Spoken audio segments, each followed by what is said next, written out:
Hello everyone and welcome to our channel Raka Tintin. Have you ever found yourself in a situation where you bought that 100th pair of shoes you don't need? Or babysitting the neighbor's kids instead of going to the movies? Well, that's probably because you don't even realize how often people use manipulative tricks on us. Here at our channel Raka Tintin, we believe in the saying, forewarned is forearmed, and in spreading the word. So let's get this video started to find out 7 ways you can be tricked into doing what others want.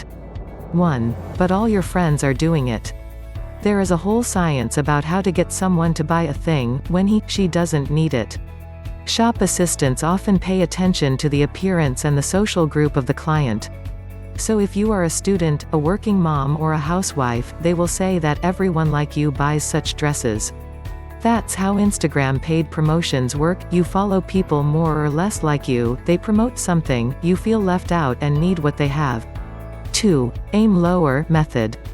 There's a marketing method that says if you get a no, ask again, but make the request smaller and softer or even do something that looks like a favor for the person, and your chances of hearing yes will increase greatly. For example, if a coworker asks you for a $100, the chances of hearing yes are low. But if he asks you for a lower amount, let's say $30, and he promises to give it back in a week, the chances are much higher, aren't they?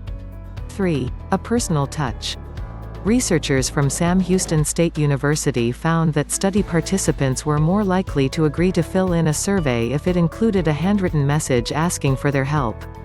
This speaks to the importance of a personal touch. Jefta Tsig Edwards, a clinical psychologist practicing in New York and Massachusetts, says, "So when the seller asks you for your name, what you do for a living, or who you're buying things for, they're trying to create a connection, to seem like a caring person, because it makes the selling process easier."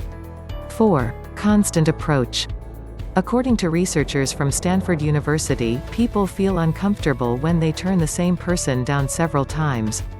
So if you decline a request, and then the same person approaches you later with a different request, you're more likely to agree.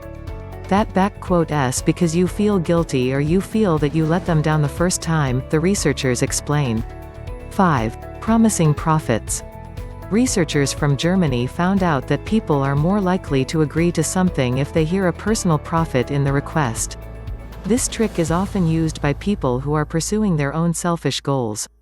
So it's important to be able to distinguish the really profitable offers or sincere requests of friends from people who are trying to fool you.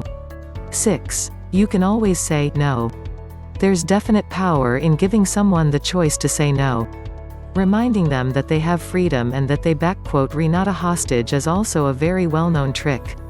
If you hear "you don't "t have to" or "this looks great on you, but it's up to you to decide." Psychologists explain that this technique reminds you about your freedom, makes you feel comfortable, and doubles the chances that you will say yes. 7. The 3 yes trick. There's a well-known technique you can use if you want a person to say yes. Ask at least 2 small questions that you know you'll get a positive answer to, and then ask the same person for a favor. As psychologists say, we stick to our values and behavior, and we're driven to remain committed to things, answering positively to more and more requests. If you find yourself saying yes to more and more things, they've got you on the hook. Have you ever felt that you're being tricked into doing something? We'd be happy to see your stories in the comment section below.